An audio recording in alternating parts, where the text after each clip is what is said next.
Здравствуйте, в эфире программа «7 дней», в студии Ильшат Аминов. Я приветствую всех наших телезрителей. Смотрите сегодня в нашей программе.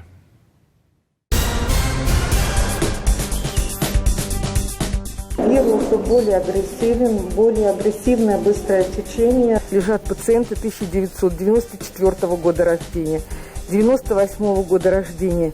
Дельта – тройная заразность. Чем вооружиться, чтобы оказать сопротивление? Там кто-то продал свою квартиру, кто-то продал свою машину. Как только исчерпывается ресурс потенциальных вкладчиков, пирамида перестает существовать. Финикалеокомедия и трейд, который лопнул. Что делать вкладчикам и можно ли вернуть деньги? Была огромная проблема не только довести продовольствие до точек оказания, но и ее распределить. Валялись на тротуарах, лежали, умирали, болели. Пришельцы из мертвых деревень. Трагическая страница истории Поволжья. Голод 100 лет тому назад. Вызвала врача еще утром. Скорее всего, поеду в ковидный госпиталь. Потому что дышать не могу вообще. Вот так мы дышим кислородом. То есть вот здесь мы подключаем.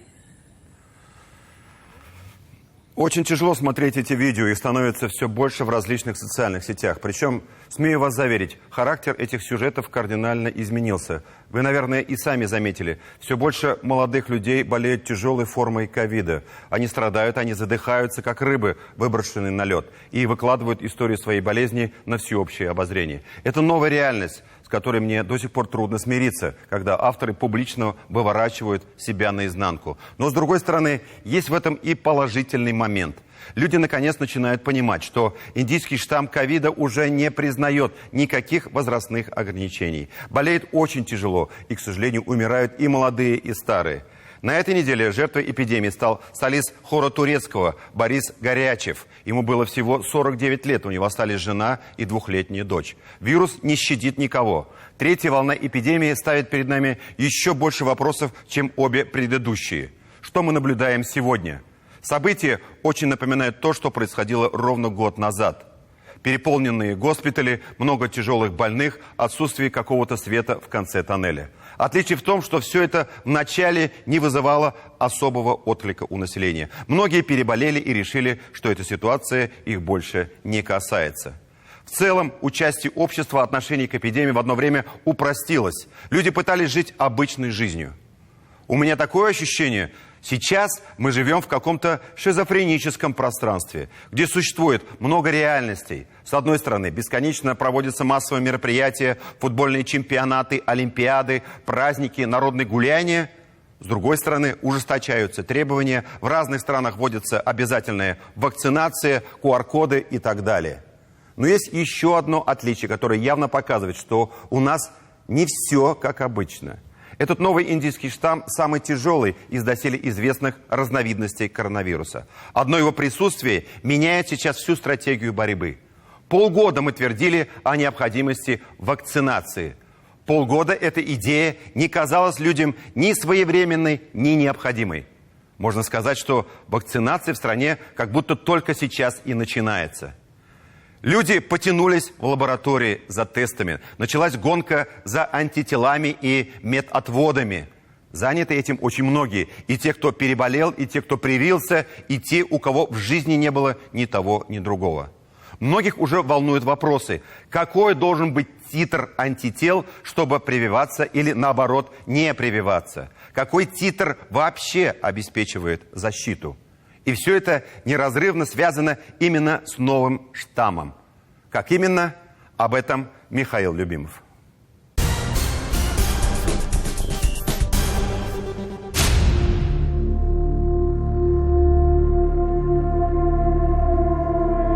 Родственники приходят и выясняют, ну почему же вот больной-то вот мой тяжелый умирает, вот почему вы виноваты? Ну вот люди обратят внимание, пусть на это и подумают, может вакцинироваться, и тогда не придется приходить к нам в отделение и спрашивать, а почему мы так долго лечим больного, почему больному лучше не становится, хотя мы выполняем все стандарты по лечению. 320 пациентов из возможных 350. многопрофильная 5-я больница Челнов с 26 июня вновь монопрофильная.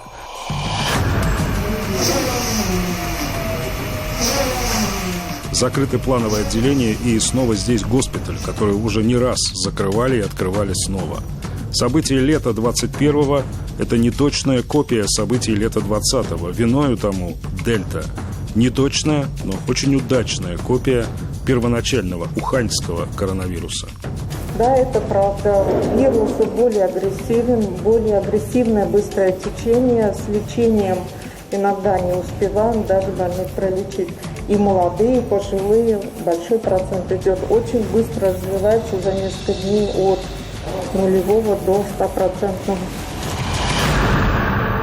Быстрое течение, большинство пациентов до 60 лет и худший за все время ответ на терапию. Вот что такое это Дельта. И еще одно наблюдение, которое просто бросается в глаза. У вас какая причина? Как-то не дошло еще, не знаю. Сознание, наверное, не дошло. Думали все, да? Угу. Наш русский авось. Да. А что, вы не верили в эту болезнь до этого? Вот честно говоря, до конца не верила. Ага. До конца не верила. Думаю, пройдет, что я, пенсионерка, что, никуда не хожу, тушу. Ну вот. Среди тяжелых нет привитых, их почти нет и среди пациентов в принципе. За неполный месяц здесь видели лишь 6 человек, успевших получить первый компонент вакцины. Привитыми их назвать невозможно. Это наблюдение нам будет очень полезно в дальнейшем. Все непривитые болеют. У вас здесь когда-нибудь в реанимации был хоть один вакцинированный человек? Нет. До реанимации они, во всяком случае, точно не доходят. Они лечатся очень быстро, если таковые есть, они выходят быстро. Ковид настолько омолодился, что у нас лежат пациенты 1994 года рождения, 1998 года рождения. И причем эти пациенты болеют крайне тяжело. Если вы видели один ковидный госпиталь, считайте, что видели все. У этого эхо войны, расходящегося по всем госпиталям страны, нет неточных копий. 220 пациентов Челнинской инфекционной больницы во власти все того же недуга. Если раньше врач с опасением ожидал дня 7 или 11, на который обычно приходились изменения в состоянии больного и не ранее, то теперь от 20% поражения легких, с которым поступает человек в госпиталь, до 80-90% поражения проходит порой лишь пара дней. Умирают во множестве те, кто справлялся ранее. И в первую, и во вторую волны умирают 40-30-летние. Не умирают лишь те, кто защищен. А таких здесь предельно мало. Да, можно рассчитывать, а потом ругать медицину. Чуть меня не спасли. Вот как случилось со мной. Переоценила себя. Вы не вакцинированы?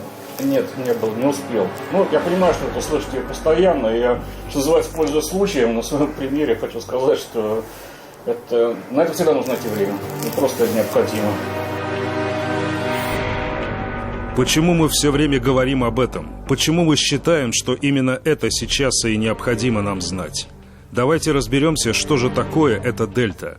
Это более тяжелый вирус, у него более острые зубы, он стал более агрессивным, и да, и нет. Вот критически важный для понимания момент.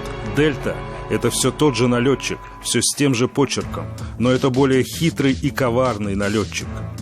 После проникновения в клетку Дельта не растворяет ее, а размножаясь и находясь под защитой клеточной мембраны, роет ходы в соседней клетке. Процесс идет незаметно для антител, и когда миллионы точных и неточных копий вируса разрывают мембрану, начинается небывалых масштабов воспаления. Перед антителами встает целая армия, которой подчас просто нечего противопоставить. Антител теперь катастрофически не хватает. В том числе и поэтому сегодня и врачи, и ученые настойчиво рекомендуют нам буст антител, повышение антител, постоянное поддержание очень высокого уровня антител. Вакцины дают нам хороший уровень антител к С-белку. Это тот самый ключик, которым вирус-налетчик взламывает наши клетки. Если у вас достаточно этих антител, вы можете надеяться, что организм не пустит налетчика внутрь. Это критически важный момент. Дельту нельзя пускать в дом. Этого налетчика нужно уничтожать еще на входе, иначе он вынесет все. Если ваш титр кажется вам достаточным для этого, не стоит обольщаться. Вы ничего не знаете об этом, даже если вас в этом убеждают необходимые тесты. Обследование антител – это коммерческий ход на сегодняшний день. Не нужно их вообще исследовать. У нас даже в нормативных документах вот к вакцинам четко написано, что исследование статуса на антитела не нужно. Это пустая трата времени. И антителам рознь. Там может болтаться такой пул антител, которые совершенно не работоспособны. И мериться этими антителами просто бессмысленно. Смотреть на антитела не следует при решении вопроса о необходимости вакцинации. Есть антитела, нет антител. Это показания для вакцинации в условиях нынешней эпидситуации по коронавирусной инфекции. Итак, сегодня каждому из нас нужен высокий титр антител. Но ведь именно этим мы сегодня и заняты, кажется. Самый популярный вопрос: какой у меня должен быть титр, чтобы вакцинироваться или не вакцинироваться? Есть какой-то нижний или верхний пределы? Ответ – нет. Сейчас нет. Вот как звучит этот ответ по науке. Референсных значений антител в условиях мутирования штамма и изменения клинической картины сейчас нет. Ситуация изменилась. Мы недаром показываем каждую неделю эти госпитали. Недаром говорим о том, что не справляются с болезнью уже молодые люди. Кто-то из них сдавал эти тесты и считал себя защищенным. Когда мы смотрим на эти цифры в наших тестах, мы видим лишь косвенное свидетельство защищенности. Мы видим тень, видим эхо иммунной защиты. В эти дни, лета 21-го, мы не знаем, высоки они или нет. Мы можем лишь сравнивать это с тем, что есть у коллеги по работе или у родственника, но это ровным счетом ничего нам не дает. Единственный на сегодня правильный показатель – это время. Прошло 6 месяцев или более после болезни, прививайтесь незамедлительно. Прошло 6 месяцев или более после вакцинации, прививайтесь незамедлительно, вне зависимости от того, что вы видите в ваших тестах на антитела. Этот принцип универсален, и поэтому все население я просто категорически призываю к тому, чтобы сделали себе прививку. Независимо от того, болел, не болел, полгода прошло, все уже это не те антитела, это не тот пул антител, всегда есть клетки памяти, нужен бустер, то есть подстегнуть новую выработку антител, завести клеточный иммунитет, и тогда люди просто будут спасать свои жизни. Нет смысла определения титра антител на современном этапе. Для решения вопроса, нужно ли вакцинироваться. То есть вакцинироваться на сегодняшний день необходимо независимо от наличия титра антител. На сегодняшний день никто из специалистов пока еще не может сказать, защитный этот титр или незащитный этот титр. Да? Вот список противопоказаний к вакцинации. Он свой для каждой вакцины, но он вполне общий. Посмотрите его на сайте stopcoronavirus.rf. В основном здесь тяжелые аллергические реакции, хронические заболевания в острой, подчеркиваем, в острой стадии. Вопросов по противопоказаниям от этого, конечно, меньше не становится. У каждого свое, и в каждом случае должен решать, конечно, врач. На самом деле существует принцип, который нужно просто понимать. Принцип звучит так. Если ожидаемая польза превосходит потенциальный риск, то вакцинация не просто не противопоказана, она рекомендована. Ну вот простой пример. У вас или у ваших знакомых сахарный диабет или проблемы с сердцем. Ну, первое механистическое предположение, которое вы делаете, что все это очень страшно, лучше, конечно же, не вакцинироваться, то есть лучше вообще ничего не делать. А в принципе можно просто себе представить, а что будет с таким человеком, который болен такими заболеваниями? Сахарный диабет и проблемы с сердцем – это очень плохо для ковида. Люди с такими заболеваниями очень тяжело болеют, и вообще риск летального исхода очень велик. Поэтому на самом деле вакцинироваться, конечно же, нужно и даже обязательно. И ожидаемая польза, она перевешивает. Ну и в результате у нас вот такая странная конструкция рождается. Ну да, но если знать принцип ожидаемой пользы, то все приходит в норму. Итак, давайте повторим еще раз. Первое. Новый штамм требует новых решений. Нам необходимо как можно больше антител. Второе. Нет референсных значений тестов на антитела. Нет таких чисел, которые расскажут вам все. Тени не дают полного представления о предмете. Отсюда третье. Время – наш главный показатель. Вакцинация после болезни и повторная вакцинация через полгода и более. Четвертое – принцип пользы и риска. Если ожидаемая польза превосходит потенциальный риск, нужно действовать.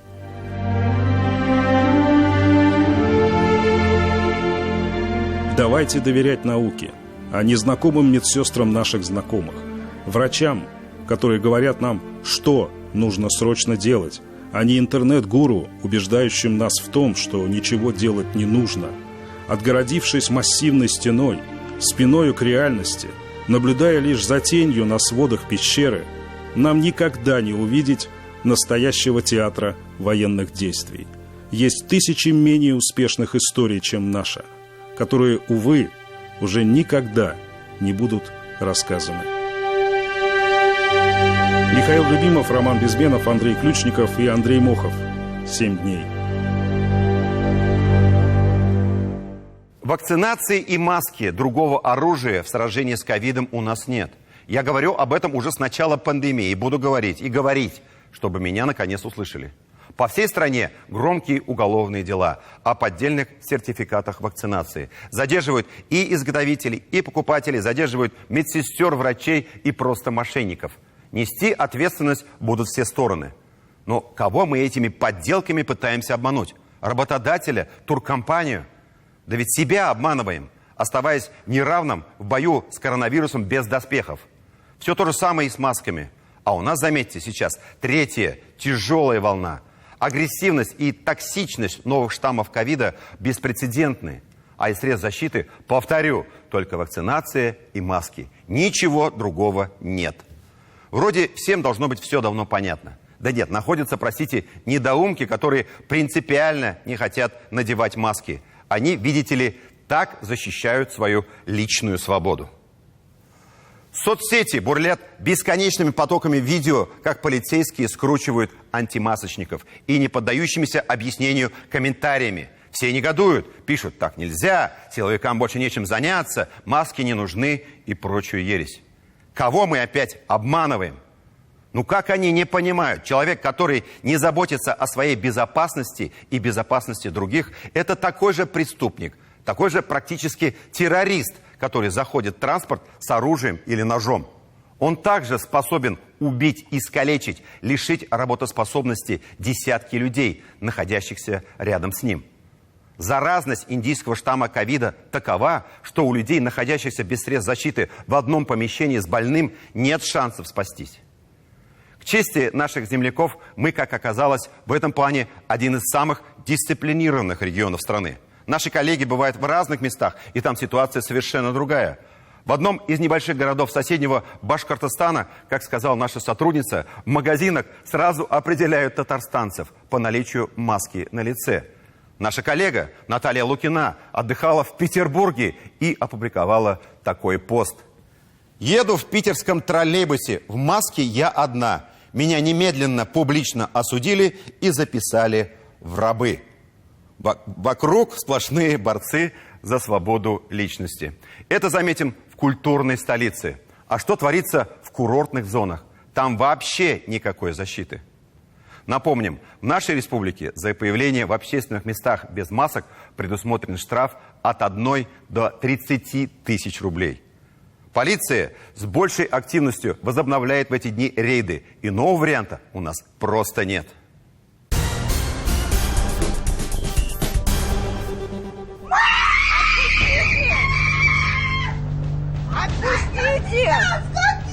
Такая картина, конечно же, исключение, случай из ряда вон выходящий. Нарушительница закона оказывает сопротивление, а сотрудник полиции не справился со своими нервами.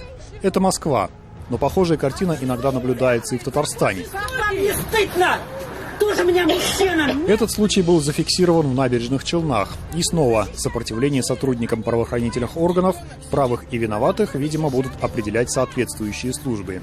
И это все из-за, казалось бы, пустяка, копеечной маски, которая, впрочем, может сохранить здоровье. Но мы редко об этом задумываемся.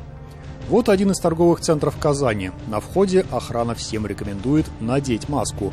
Но гуляя по коридорам мола, часто видна такая картина. И объяснения схожи. Это такая большая проблема. У меня вот получил вакцинации. Это не проблема. У меня вот документы дома. Смысла, думаю, нет именно в масках. Ее же каждые 30 минут нужно менять. Соответственно, со своей маской пришел. А здесь здесь не предоставляет, по-моему, да? Кстати, маски здесь есть, не бесплатные. Но ходить, не нарушая закон, можно. Чаще всего оказывается, что у посетителей магазинов маски есть в кармане, в сумке.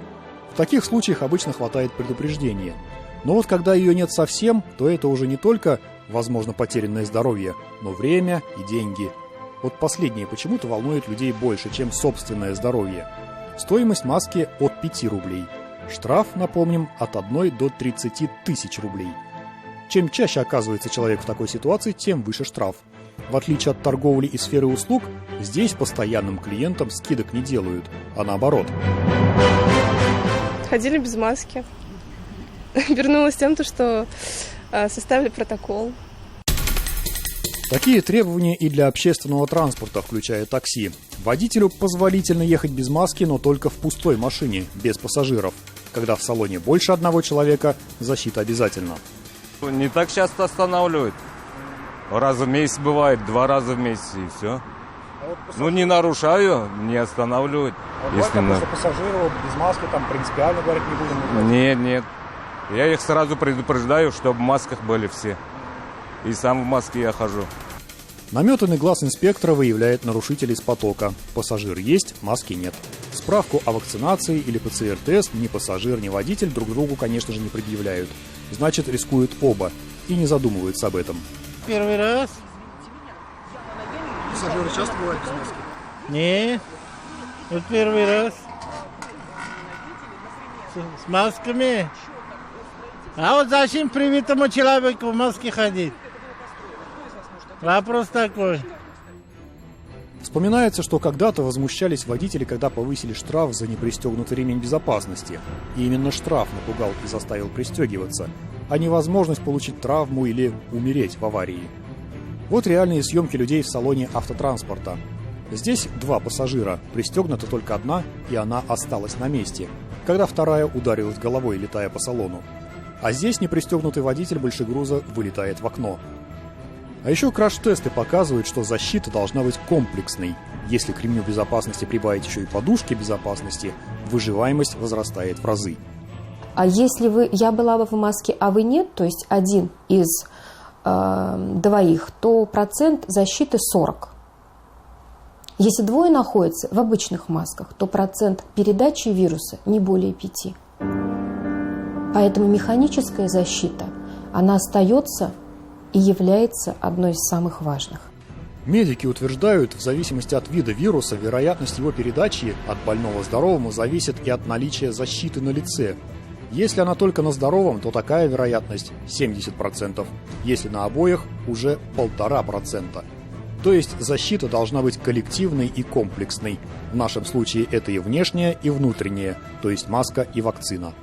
Когда-то мы поняли, что пришел туберкулез. И мы с ним справились. Туберкулез ушел? Нет. Он есть рядом, тубдиспансер есть. Но трагедии нет. Почему? Мы научились им управлять. И в первую очередь мы сделали инфекцию управляемой. То есть что это значит? Ребенок рождается, ему делают БЦЖ. Он идет в 1 класс, ему делают ре-БЦЖ. Если ковид станет управляемой инфекцией, то вопрос снимется сам по себе. Но пока этого нет, мы должны понимать, что нужно носить маску, нужно мыть руки, нужно иметь эти дезрастворы, как паранойя. Ну, понимаете, никого же в голову не придет из Волги речки воду пить, потому что все знают, есть кишечные инфекции, есть холера и так далее. Ремень и подушка безопасности, а также шлем и защитный костюм мотоциклиста не спасут, конечно, от столкновений и травм. но спасут жизнь человеку. Подобного видео много в сети. Здесь практически несовместимые с жизнью аварии. Но шлем и костюм спасают. Часто мотоциклист даже сам может передвигаться после такого жесткого падения. В нашем случае маска – это шлем, вакцина – защитный костюм. И не в штрафах дело, а в собственном здоровье, собственной жизни.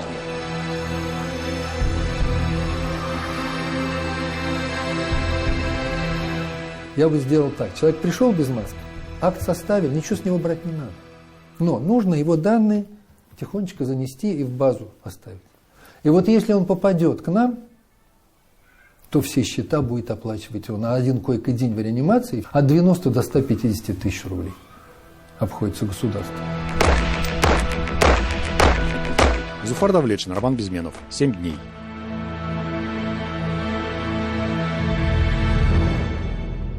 Еще раз повторю свою позицию. Если человек в транспорте, в магазине, в любом общественном месте из-за своего тупого невежества отказывается носить маску, он становится потенциальным преступником, способным убить. Да-да, я не оговорился, именно убить десятки человек. Как обезьяна с гранатой.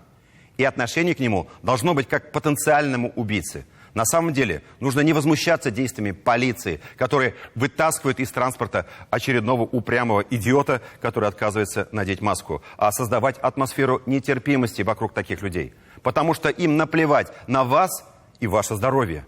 А сотрудники правопорядка в данном случае стоят на защите именно вашего здоровья и здоровья ваших близких. Создать бы нам вакцину, которая поможет искоренить тотальную финансовую неграмотность населения. История МММ и многих других афер никого ничему не научила. Все по-прежнему готовы рисковать последним, чтобы в секунду сказочно обогатиться. Финансовые пирамиды по-прежнему обманывают наших граждан. И как в сказке о Буратино, люди добровольно идут в страну дураков, где зарывают свои последние денежки в надежде вырастить золотое дерево. Представьте себе, в работе 2000 организаций по всей стране Банк России усмотрел признаки незаконной финансовой деятельности. 50 из них работают в том числе и на территории Татарстана. Так на неделе республику захлестнули новости о крушении финансовых пирамид. Трест, точнее трейд, который лопнул, Антарес предлагал клиентам инвестировать деньги в различные программы иностранных фирм. Разгораются страсти вокруг Финика, пока в отношении компании возбуждено дело только лишь о незаконной банковской деятельности. И вот оно, главное отличие тренда 90-х от 21 века. Ни в прокуратуру, ни в МВД республики, по крайней мере, на день съемки этого материала не поступило ни одного заявления от потерпевших. За последние 1,5 года в МВД Татарстана открыто и расследуется 8 уголовных дел по финансовым пирамидам.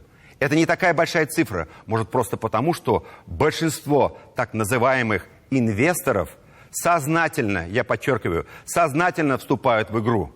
Люди знают, куда идут, для чего идут, и, прекрасно осознавая, что дело это незаконное, пытаются снять сливки в первой партии счастливчиков. И я уверен, они понимают, что в хвосте финансовой кометы останутся без ничего сотни людей. А если проигрывают в эту лотерею, то сразу бегут куда? Правильно, к государству. Верните нам наши денежки. Как будто их кто-то тащил за руку в эти мутные финансовые схемы. Диляра Юсупова о том, кто играет в постановке «Финико» для комедии. Пассивный доход, не вставая с дивана. Если хочешь стать богатым и успешным, не теряй времени даром. Пусть лучше ваши деньги работают на вас, чем вы всегда будете работать ради денег. Поэтому не задумывайтесь, примите решение прямо сейчас. Свайпите вверх, нажимайте самолетик, делитесь этим видео. Мы обманем вас дорого, ну. Ничего не напоминает? Тысячи лозунгов в интернете, которые из года в год доказывают одну и ту же истину. В жизни дураки глупее, чем в сказках. Та самая сказка, в которой можно заработать 1 миллион за месяц, как правило, ею остается лишь в мечтах. А вот в реальности немного по-другому. Мне прямо сказали, это пирамида. Ну и я не глупый человек, я сразу понял, что это пирамида, и мне сказали. То есть не было такого, что Арман, приходи, это новая платформа где мы делаем деньги на там. То есть такого не было. Хорошо, когда сказка хотя бы с предупреждением. Все будет «но». Правда, это «но» мало кого останавливает. Арман Костанян с самого начала знал, под чем подписывается. Хотелось верить в чудо. Да и какое это чудо, если перед тобой живые примеры? Кто-то там BMW купил себе, тачку мощную. И когда вот эта вот халява проходит мимо тебя, и ты такой думаешь, может быть, все-таки попробовать. Вот. И здесь, на самом деле, самое главное, у меня изначально такая позиция была, и сейчас она осталась, я всем вообще рекомендую, если вдруг кто-то захочет вообще вложиться в такие движухи, самое важное – вкладывать туда деньги, от которых ты не сильно пострадаешь. В общей сложности, если посмотреть, то я, наверное, так скажем, где-то в ноль, может быть, чуть в плюсе.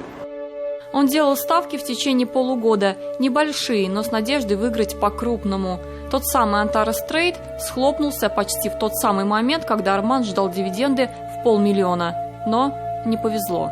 Хотя выход в ноль можно назвать удачей. Многие участники закладывали квартиры, брали кредиты и влезали в миллионные долги. Без штанов, но со вкладом. Но есть общие чаты, где обсуждается все это. И там просто творится кошмар. Там люди рассказывают свои истории, скидывают скрины из банковских приложений, как они брали кредиты и кладывали туда кредитные деньги, и, собственно, они пролетели. Там кто-то продал свою квартиру, кто-то продал свою машину. Скандальная слава Мавроди многим хитрым умам и сегодня не дает покоя. Организаторы финансовых пирамид продолжают расставлять ловушки. И все подкладывают и подкладывают в них сыр. Только делают это не так, как их предшественники в лихие 90-е. Нынешние мошенники идут в ногу со временем без шума и пыли. Однако придумать за 30 лет новую схему развода так и не смогли. Первое поколение вкладчиков приносят деньги. Эти деньги попадают организаторам. Когда приходит следующее поколение вкладчиков, часть денег, которые они вносят, уходит на выплаты вкладчикам первого поколения, а часть попадает организаторам. Для того, чтобы это было возможным, каждое следующее поколение должно быть больше. Как только исчерпывается ресурс потенциальных вкладчиков, пирамида перестает существовать, потому что никаких иных источников существования у нее нет. Это игра, о дате завершения которой никогда не известно. Это и губит жадных вкладчиков. Можно бы выйти, ну а вдруг повезет, и завтра сорву куш. В итоге средства остаются в обороте, а потом и вовсе исчезают вместе с организаторами. Казалось бы, добровольные взносы и собственная глупость. Какое же это мошенничество? На самом деле оно и есть. Все создатели финансовой пирамиды, они уверяют своих вкладчиков, что их денежные средства будут инвестироваться. То есть вот элемент мошенничества. Если бы они напрямую говорили бы, что это финансовая пирамида, да, но во многом случае, наверное, аудитория уменьшилась бы. А вот здесь потерпевших у нас нет, но есть сведения о том, что они занимаются созданием финансовой пирамиды и привлечением лиц, и было возбуждено именно уголовное дело по этой статье. Представитель МВД имеет в виду компанию «Финика». Выплаты уже приостановлены, но заявлений от потерпевших пока нет. И даже если они появятся, доказать виновность будет непросто. На странице их сайта первая манящая запись – автоматическая система генерации прибыли, то есть это торги на криптовалюте. А это основные лица компании. Один из них, Кирилл Доронин, уже дал обещание в соцсетях. Паники особо у меня нет, потому что у меня паника была первые 2 дня. Сейчас у меня есть просто новый план, он у меня никуда не делся.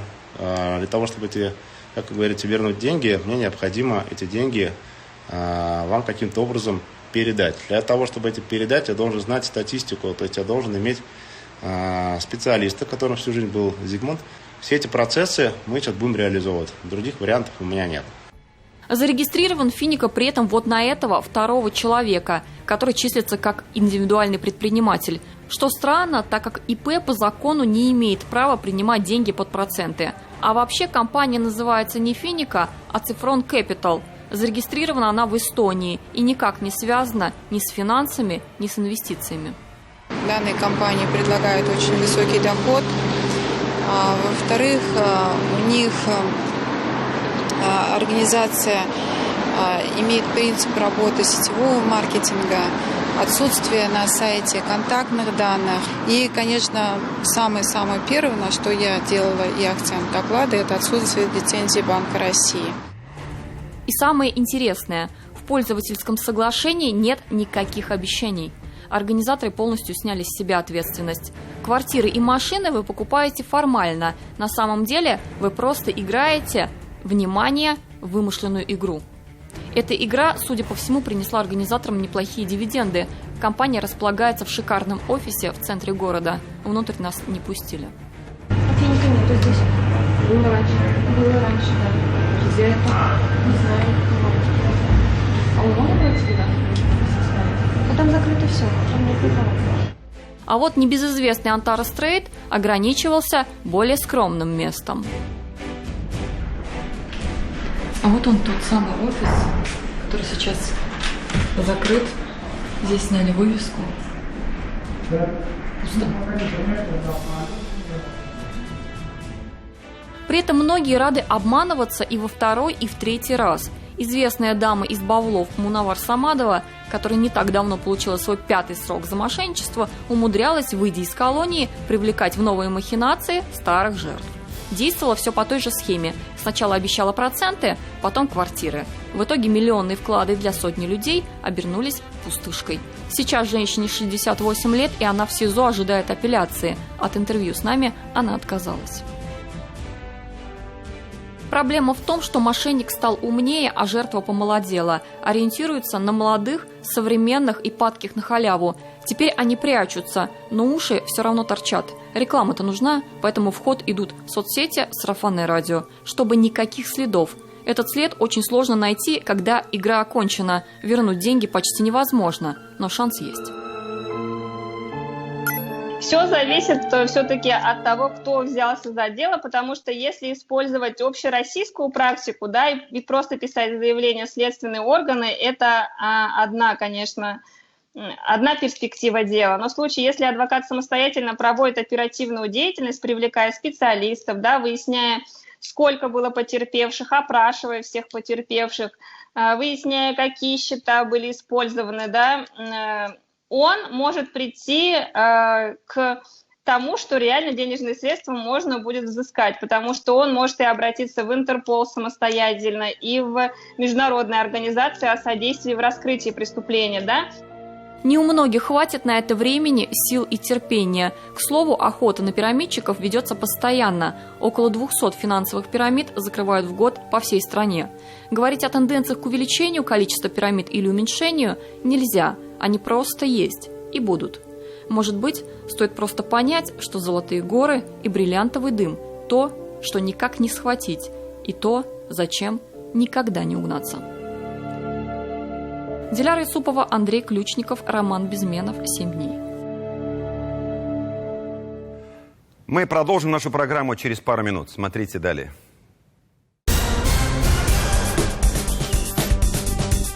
Была огромная проблема не только довести продовольствие до точки Казани, но и ее распределить. Валялись на тротуарах, лежали, умирали, болели. Пришельцы из мертвых деревень. Трагическая страница истории Поволжья. Голод 100 лет тому назад.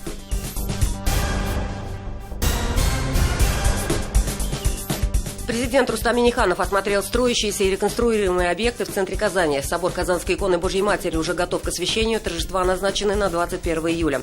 Также у Камаловского театра будет новое здание. Старинная типография станет современным центром реставрации книг.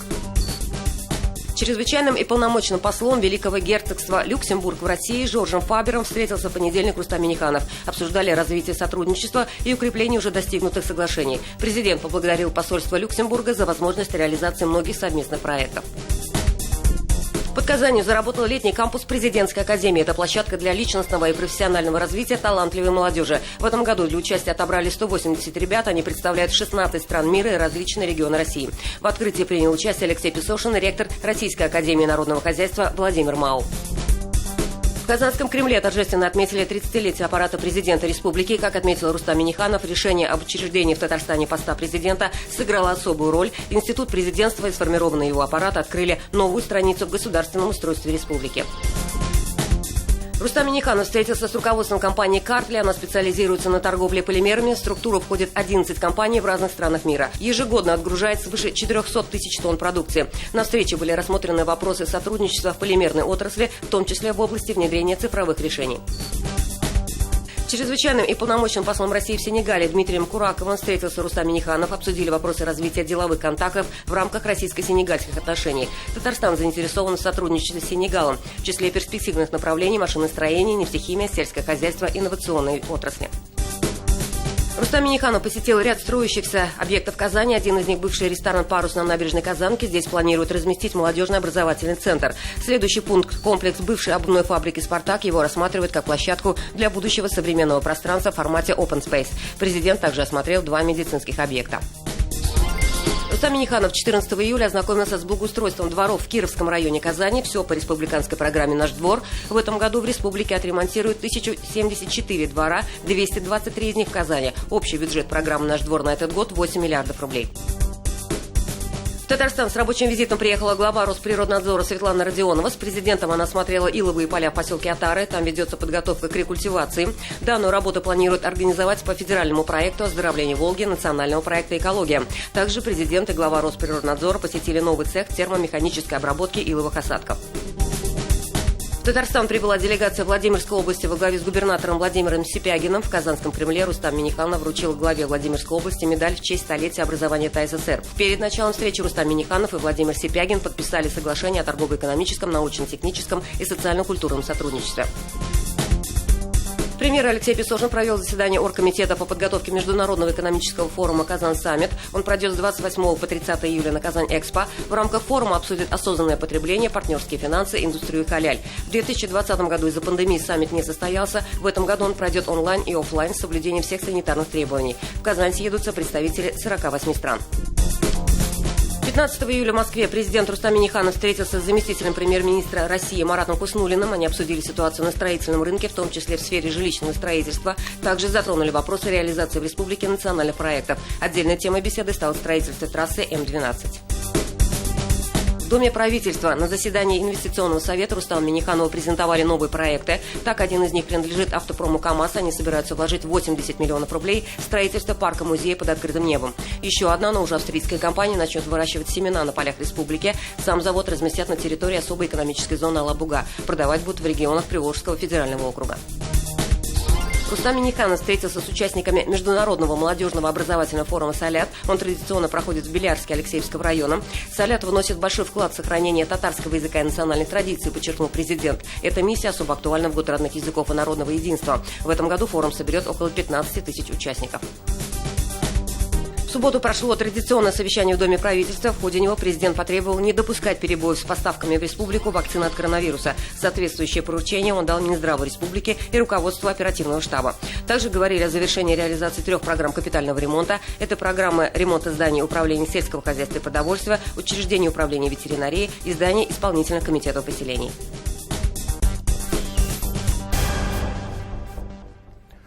Мы продолжаем программу «7 дней». А сейчас к выборам. Тема эта не сойдет с наших радаров. И с каждым днем будет все интереснее. Палитра партийных стягов с более чем 3 десятками цветов, тонов и полутонов гордо реет по стране.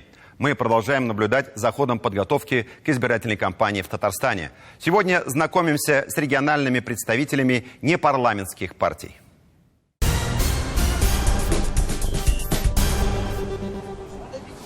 Партии бывают разные, зеленые, белые, красные, и всем одинаково хочется. И, как обычно, сложнее всего при всем таком богатстве выбора приходится покупателю, то есть избирателю в нашем случае. Как правильно выбрать, чтобы не было мучительно больно в последующие 5 лет? Здесь важен и вкус, и цвет, и упругость, и то, как пахнут и как звучат эти партии. Расскажите, да, как вот что правильно выбирать, я не знаю, вот арбузы, дыни, персики, какие вот чтобы были самые вкусные, самые правильные? Арбуз должен, что звенел, вот стучал, вот видишь?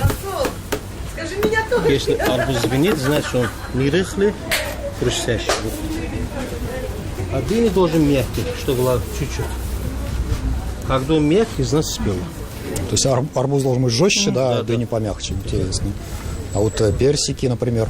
Персики, они все хорошие. Это зеленые, а это красные. Они разные. Перед выборами, конечно, все кандидаты стараются выглядеть привлекательнее конкурентов, чтобы не остаться в тени на следующий предвыборный срок. Потому и слова, и обещания часто мало отличающиеся друг от друга, но такие, что внимание привлекают. Это потом может оказаться, что кто-то еще не дозрел, другие, наоборот, уже потеряли полезные свойства. Но это, как говорится, завтра, а сегодня смотрим внимательно. Списки кандидатов, они всегда отвечают требованиям сбалансированности по этническому составу, да, например, в национальных республиках, говорят, в Татарстане, есть баланс возрастной, гендерный, таких перекосов нет. Это традиционно для списка. Гузель Валеева представляет партию «Зеленые». По собственному признанию, сама и руководитель регионального отделения, сама себе и помощник, и пресс-секретарь, и маркетолог, и все-все-все остальное. Главный канал избирательной кампании «Социальные сети». Главный девиз «За человека, за экологию, за зеленую экономику». Про зеленую экономику я могу сказать фразой Леонида Ильича Брежнева. Экономика должна быть экономной. То есть зеленая экономика – это экономика zero waste, то есть нулевых отходов. И если эти отходы образуются, то они обязательно перерабатываются и подвергаются рециклингу. То есть здесь за максимальную переработку отходов, а не за их утилизацию и правильную застройку. Последствия высокоэтажной застройки в крупных городах мы уже пожинаем. В этом году Казань поглотили потопы. Скорее всего, это одно из последствий неправильной, без учета требований окружающей среды и механических свойств грунтов, застройка центра. Преодолеть 5% барьер вместе с лидером списка, доцентом Института экологии и природопользования КФУ Гузель Валеевой также планирует предприниматель Артем Илларионов и пенсионер из Набережных Челнов Евдат Мифтахов. Не только из пенсионеров состоит список кандидатов от партии пенсионеров. Политическая структура эта появилась в декабре 2001 года. Выборы разных уровней стараются не пропускать. В позапрошлом году мы принимали участие в выборах Государственный совет РТ. Мы не получили тогда того результата, на который рассчитывали, но это причина многих обстоятельств. В прошлом году мы участвовали в муниципальных выборах, и там результат наш уже гораздо лучше, гораздо лучше. У нас сейчас есть 40 муниципальных депутатов в 21 районе Татарстана. Это уже хорошая сила. Беспокоит система здравоохранения, образования, культурный уровень россиян. Есть претензии к главным телеканалам страны и, конечно же, к пенсионной реформе. Мы предлагаем, отменить состоявшуюся пенсионную реформу. Кроме того, есть у нас мнение, что Пенсионный фонд России, он совершенно ненужная структура. Еще есть желание разработать и принять социальный кодекс. Если есть административный, уголовный, трудовой и множество других кодексов, то должен быть, говорят, и социальный. Свод положений, определяющих основные права, социальные права граждан Российской Федерации. То, что касается рейтинга партии пенсионеров во всех этих соцопросах, она достаточно стабильна. Вот, каких-то серьезных отклонений нет и составляет от 6 до 8%.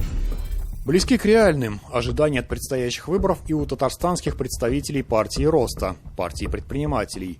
Это, пожалуй, одно из немногих региональных отделений непарламентских партий, информация о котором наиболее доступна в открытых источниках. Сторонников от правых сил, как вы сказали, их достаточно много. То есть те, кто рассчитывает в основном на себя. И эти люди зачастую не верят уже ни выборам, ни их представителям депутатов, да, считая, что все-таки от них, от самих только что-то зависит. И в этой части мы проводили некий анализ, в республике у нас как минимум до 15% электората можно собрать. В территориальную группу партии Роста Татарстана включены также соседние Чувашия, Марий-Эл и Кировская область. Во главе списка, как видим, представители Татарстана. Предприниматель и депутат Государственного совета Татарстана Олег Коробченко, руководитель аппарата регионального отделения партии, депутат Совета Верхнеуслонского района республики Марат Бухараев и предприниматель Наталья Майорова. бизнес сам пошел в политику, потому что, как мы говорим, для многих политиков политика стала бизнесом. Вот, чтобы этот вот порочный круг сломать, мы и участвуем в этом процессе. Есть задача, как и у любой политической партии, это 5% барьер. Главная идея предвыборной программы – поддержка малого и среднего бизнеса. Снижение уровня госкапитализма. Сегодня, к сожалению, все больше госкорпораций, различных государственных компаний или их дочерних компаний занимают те ниши, где традиционно должны работать малые и средние предприятия. Крупным производителям выгодно продавать на экспорт. Большими оптовыми партиями частный предприниматель, который хочет купить полимеры, металл, там еще что-то, он получает, как правило, высокую цену, он не интересен этому крупному производителю, и, соответственно, он вынужден покупать по высокой цене у перекупщиков. Представители партии власти в это время ходили в народ. Себя показать, на людей посмотреть, проверить, как ремонтируются территории, которые ближе всего как раз-таки к людям. Основная задача по нашей стратегии – это работа с людьми. Под это выстроены все наши проекты, мобильные, приемные, мой депутат, телефонная система. Будем проводить, значит, пикетную программу большую. Больше использовать. Вот. Идет где-то строительство, идет где-то ремонт. Лучше, конечно, вводные объекты. У нас много. После ремонта школ, садики, новые школы, садики, дворы. В стране нет такой программы. 1000 дворов в прошлом году, 1000 с лишним дворов в этом году. И мы вот по 1000 дворов будем, пока планируем. Но 5-6 лет пройдет, наверное, 7000 дворов. Жаркая пора, наверное, во всех смыслах продлится еще 2 месяца, до дня выборов 19 сентября, по крайней мере для кандидатов. И месяц до старта агитационной кампании. Немного времени, чтобы разобраться в цветовом партийном многообразии и отделить овощи от фруктов. Зуфар Давлетшин, Роман Безменов. 7 дней. Сегодня мы хотим рассказать об одной из самых трагических страниц истории Татарстана и всего Поволжья, о которой в наши сытые времена, пожалуй, мало кто вспоминает и размышляет. Голод 1921-22 годов. Описание и оценки голода в Поволжье в исторической науке менялись несколько раз. Архивные материалы долгое время оставались либо под грифом «секретно», либо раскиданы не только по разным ведомствам, да и вовсе по разным странам. Да и сама фиксация некоторых событий оказалась под запретом уже в те годы.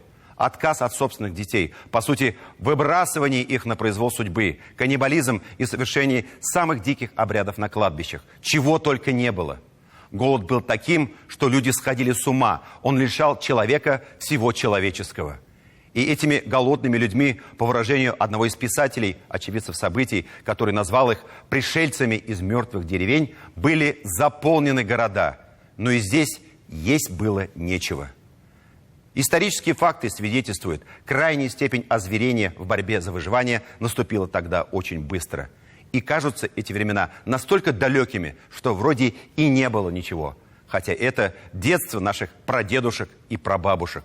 Это время, когда закладывалась сила тех, кто спустя 2 десятилетия отправится на фронты Великой Отечественной войны и дойдет до Берлина. Обращение к истории – это всегда повод заглянуть и в свою душу, хоть ненадолго представить себя, почувствовать, как ты сам действовал бы в самых невыносимых обстоятельствах. По некоторым оценкам, жертвами голода в Поволжье стали 5 миллионов человек. В Татарстане, по официальным данным, голодали 1 800 000 человек. Татьяна Тимошенко попыталась прочесть черты лица той страшной эпохи.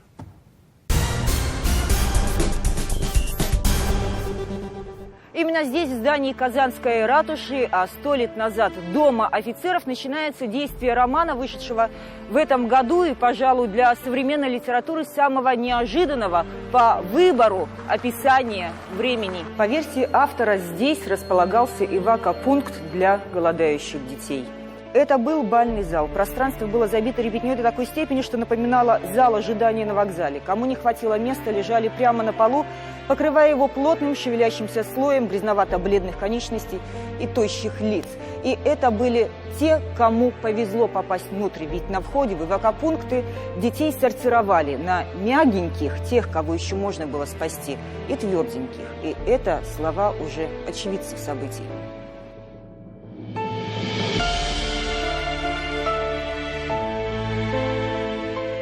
Это лицо голода, дети, от которых отказались родители, кормить было нечем, отправленные из деревень часто оттуда, где не было дорог, самотеком, то есть самостоятельно, в города, туда, где, возможно, их накормили бы чужие люди. Узнать, кто выжил из этих детей, попавших в объектив киноаппарата, невозможно. На пристанях, на железнодорожных станциях, валялись на тротуарах, лежали, умирали, болели, просили куска хлеба. То есть они были везде. Погоду весной 1921 можно было бы сравнить с годом 2021. Та же жара и ни капли дождя.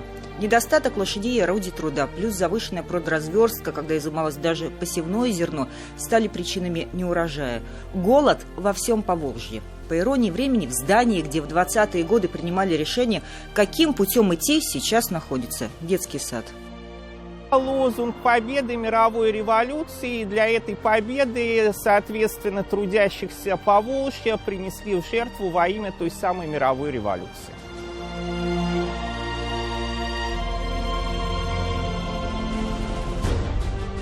Татария оказалась одной из самых голодных. Овощеводство было не принято в татарских селах. Крестьяне потянулись в города. По словам писателя Михаила Асаргина, страшные пришельцы из мертвых деревень. Из официального документа. На станции Казань голодный люд осаждал вагоны с продовольствием. За 4 дня стоянки было застрелено военной охраной 30 голодных. Конечно, был бандитизм. Было много дезертиров из Красной, белой армии, которые организовывали различные отряды. Ну, не отряды, конечно, банды организовывали, нападали на различные склады. Самой известной бандой стали конокрады Шакура Рахимова Свияжского уезда. Односельчан, правда, не трогали, за счет чего остались в народной памяти как Робин Гуды, но других грабили, убивали, сжигали дома. От голода теряли человеческий облик, сходили с ума. Это свидетельство о страшном ритуале на кладбище для вызывания дождя. В сводках стали появляться сведения о случаях каннибализма и поедания тел умерших. Впрочем, такие публикации быстро запретили, как и поэмы и повести, написанные вскоре. Мажита Гафури «Людоеды» и Галимжана Ибрагимова «Люди».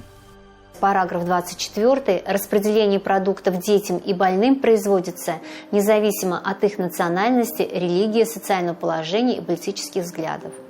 То есть продовольствием обеспечиваются все дети.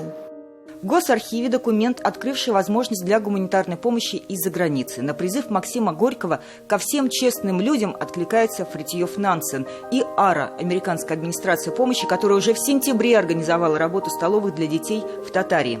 Писательница Евгения Гинзбург, мать Василия Аксенова, вспоминала чечевичный суп со скрипом на зубах в студенческих столовых.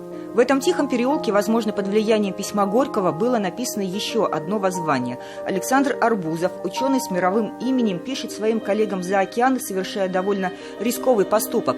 Статья была опубликована в американском специализированном журнале для химиков в 2021 году.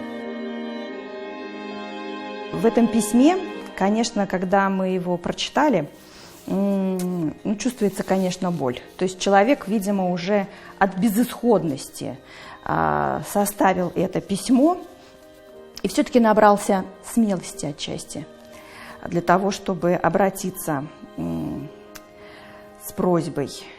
Я использую возможность послать мои научные труды через АРА, которая представляет сейчас огромную помощь голодающему населению Волжского региона. Сейчас мы обязаны направить наши физические и умственные усилия на поиск путей получения продуктов питания для нас самих и для наших семей. Был ли получен ответ, неизвестно. Сосед Арбузова, профессор университета, востоковед Николай Катанов, скончался в результате болезни и голода. Сейчас этот переулок назван в честь его заслуг и трудов. Поступавшую иностранную гуманитарную помощь для детей Арбузов исследовал на предмет безопасности. Своеобразная охранная грамота к знаку отличия борца с голодом была и такая награда, хранится в Госархиве, статус привилегированный и особенный. Товарищ Гаврилов на основании положения о знаке отличия борцу голода не может быть ни арестован, ни предан суду в пределах Татар-Республики без специального на то постановления ЦИК ТССР. Была огромная проблема не только довести продовольствие до точек Казани, но и ее распределить. И в этом отношении очень велика роль именно мусульманского духовенства, которое зачастую выполняло функции тех самых честных брокеров, честных посредников. Старший брат моей бабушки, который был из семьи мусульманского духовенства, он занимался распределением продовольствия. Это Орский уезд, Оренбургской губернии, тогда области, и, в общем-то, он погиб в 16 лет. Потому что на самом деле те люди, которые занимались распределением продовольствия на местах в условиях эпидемии, в условиях голода, в общем-то, они были почти как смертники. К истощению и голоду присоединились тиф, холера и цинга. Эпидемию разносили люди, желающие от голода убежать. В относительно сытые регионы отправляли детей в Ташкент, Самарканд, Петроград, Центральную Россию. Решением Наркомата просвещения в 2021 году около 600 детей из Поволжья были подготовлены для эвакуации за границу. Преимущественно мальчики. И девочек брали только в том случае, если они братья и сестры. Школьного возраста предпочтительно, физически здоровые отбирались, умственно развитые и морально безупречные дети. Но вернулись ли они или как-то остались там, об этом информации нет.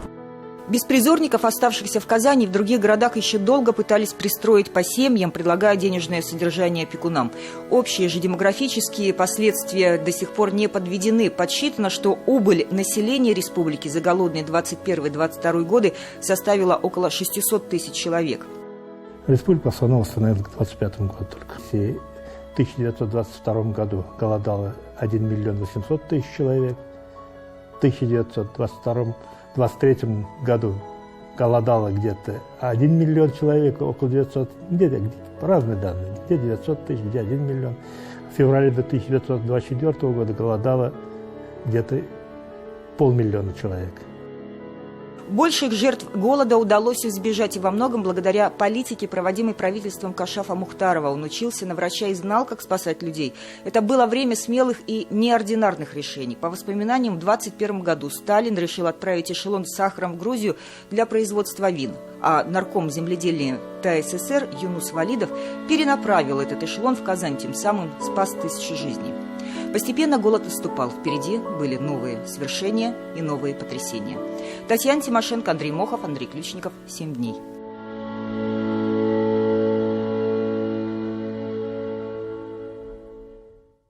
Одно не пойму. За что мне все это?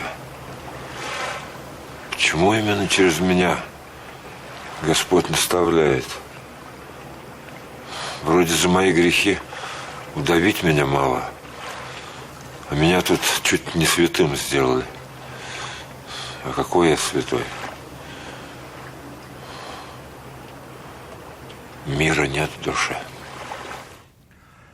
Фильма «Остров» достаточно для того, чтобы навечно остаться в нашей памяти. Проклятый ковид забрал от нас великого артиста, музыканта Петра Мамонова. Духовный бунтарь, прошедший путь от хулигана до праведника, как его экранный герой, отец Анатолий, во многом автобиографичный. Я не знаю в российской фильмографии более пронзительного фильма о грехе и покаянии, о мучительном пути к прощению, когда смерть становится не трагедией, а переходом в новое состояние покоя и умиротворения. Мамонов много раз в интервью говорил, что не боится смерти и надеется только на милость Божью в прощении всех его грехов. Пусть так и будет. Пусть упокоится его метущаяся душа. Очень жаль, что эпидемия забирает так много талантливых, выдающихся людей, которые охраняли нас от окружающей пошлости и бездуховности. Но битва с пошлостью и бездуховностью еще не проиграна. В ближайшие дни Татарстан ждет события поистине мирового масштаба. 21 июля состоится грандиозное открытие собора Казанской иконы Божьей Матери. Его возрождение имеет огромное значение для всего христианского мира, для всего многонационального Татарстана и России. Проект воссоздания храма, которым все эти годы занимался Республиканский фонд Возрождения во главе с первым президентом Республики Татарстан, государственным советником Ментимиром Шаймиевым, нашел широкий отклик у людей самых разных национальностей, вероисповеданий. Вот что сказал в своем интервью нашей программе Ментимир Шаймиев. Ментимир Шаймиевич, как вы считаете, Станет ли новый собор, по вашему мнению, я бы сказал, одним из духовных центров нашей страны? У нас и лично у меня нет сомнений в этом. И не только, я скажу, страны.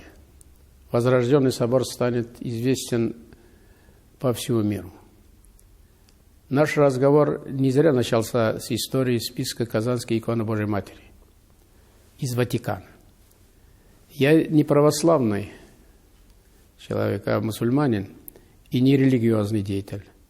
Но, на мой взгляд, самое важное здесь именно Казанская икона Божьей Матери с ее данной свыше примирительной миссией.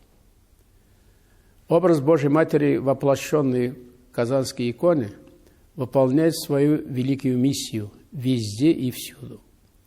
Мы помним, что на исторической встрече на Кубе в 2016 году патриарх Кирилл, как знак надежды на сближение православных и католиков, подарил Папе Римскому Франциску список именно Казанской иконы Божьей Матери. Это еще раз свидетельствует о высокой степени значимости нашей с вами стараний во имя мира и согласия через межкультурный диалог.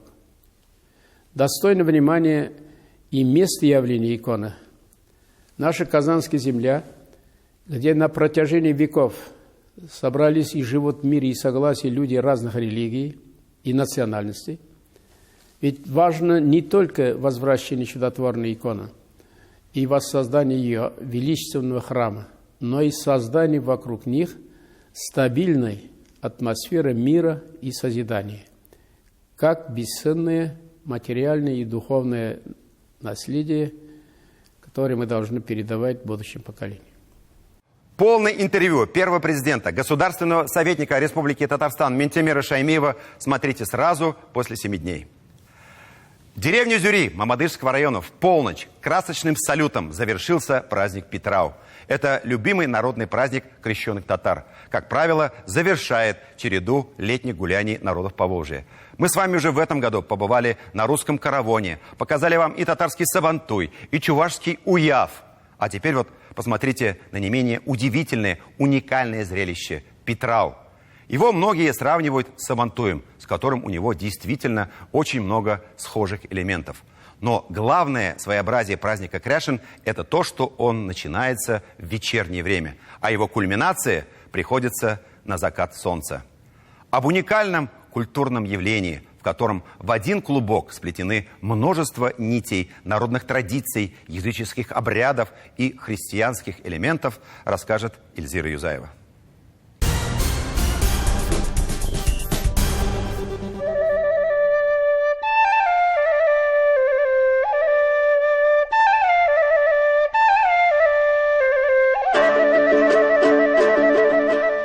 Говорят, что Петрау и Сабантуй очень схожие праздники. Отчасти это, конечно же, верно. И Петрау, и Сабантуй проходят, как правило, на больших майданах. Сюда собирается очень много гостей. Но и самое главное, и на Петрау, и на Сабантуе можно увидеть всю палитру народных традиций.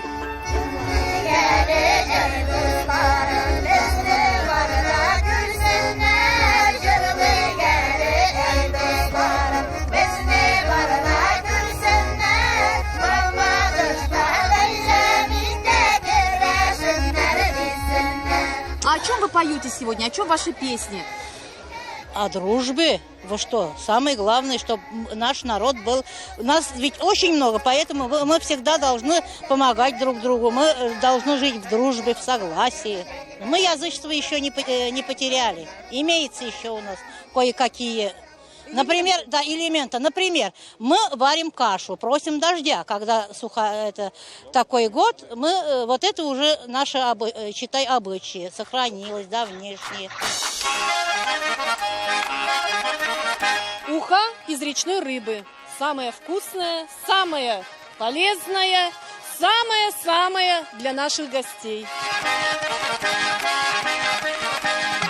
А Eşiğe mi, düşüğe mi? Bu kuymak eşiğe bik demli ittirip, yumurtalar salıp, sütler salıp, demli ittirip yasalgan kuymak. Hem kuymak pişkeş, yani 4 türlü bizning mayımız var. Ot mayı, qoz mayı, sıyır mayı, hem eritilgen sıyır mayı, sarı mayı deyimiz bitindi. Mine şu sarı mayı bile maylap beremiz. Kreşinler ot mayı hem qoz mayı bile vaslamnom alar şunun bile maylı turgan bolganlar.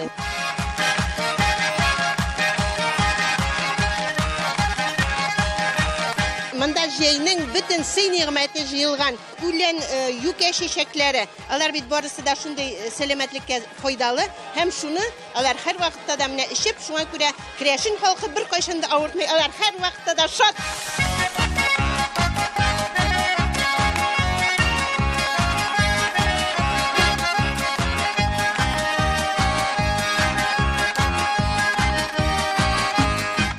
Петра в древности это был не сабантуй. Люди не гуляли, а думали о будущем. Петрау отмечали в середине лета, когда уже были собраны все травы. На Петрау собирались целыми общинами, целыми семьями.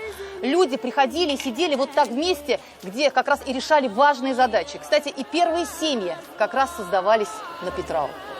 Ишрашайды да урамнар шунда танышып битәсең, бер андай, например, яшь булса, өйләнмәм булса, ки кызлар тоже яшьләр чыгайды элек. Жылларга, шунда үзеңә шайын филандырып карыйсың, танышып китәсең. Шунда тормышка ашырасың.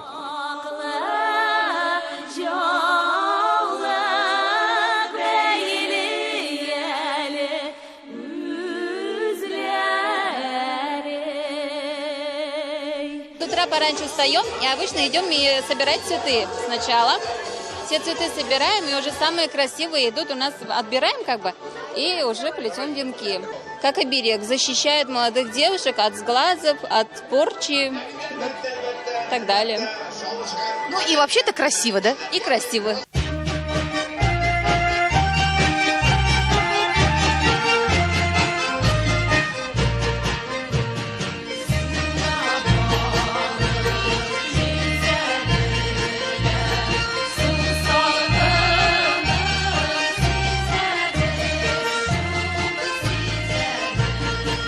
Место для иконы в каждом кряшинском доме – это святое место. Его всегда украшали красивыми узорами. Многие считают, что вот это крест идет, но это не крест, это символ солнца.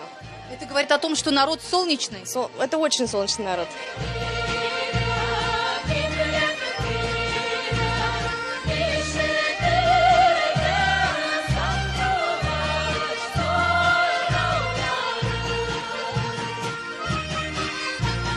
И давно уже хотелось заглянуть в богатый быт и культуру кряшин. У меня огромная к ним любовь, симпатия, потому что я с ними жил. Народ такой очень богатый, культура идет далеко, значит, вглубь истории. Прямо я очень счастлив, обогатился.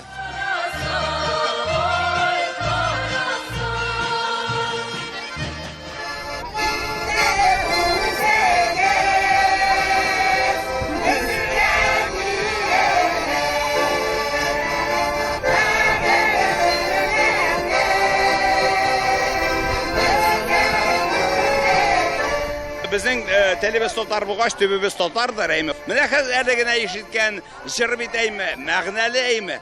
Arılar mısız? Жақын туғаннар деп аталаймы. Оның күйі де жарты сөзде менеке, жарты сөзде міне шушы басып тұрған ансамбль қызларыныкі. Но анда мәғіне көп. Bütün халықлар біргелі матур деп яшасындар, дус болсындар. Хам енді әлбәттә шушындай халық бәйрәмнәре дә бірге күңілләшсіндар.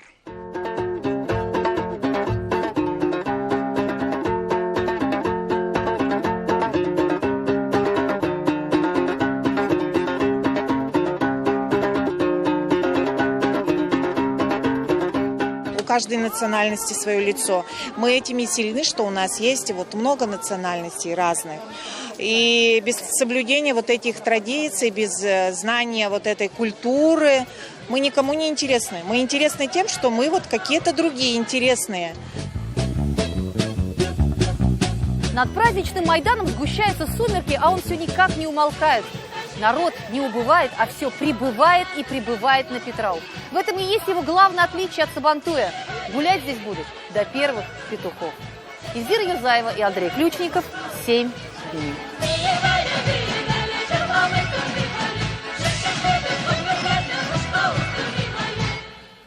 На этом у нас все. Мөхтәрәм кардәшләребез, бөтен планетага сибелеп яшәүче милләттәшләребез. Динебезнең иң улы бәйрәмнәренең берсе булган Корбан гаете көннәрендә бер-беребезгә аеруча мәрхәмәтле булыйк. Изге эшләр кылыйк. Исән-имин булыгыз, күрешербез. Всем наилучшие пожелания. Главное, будьте здоровы. Встретимся через неделю. До свидания.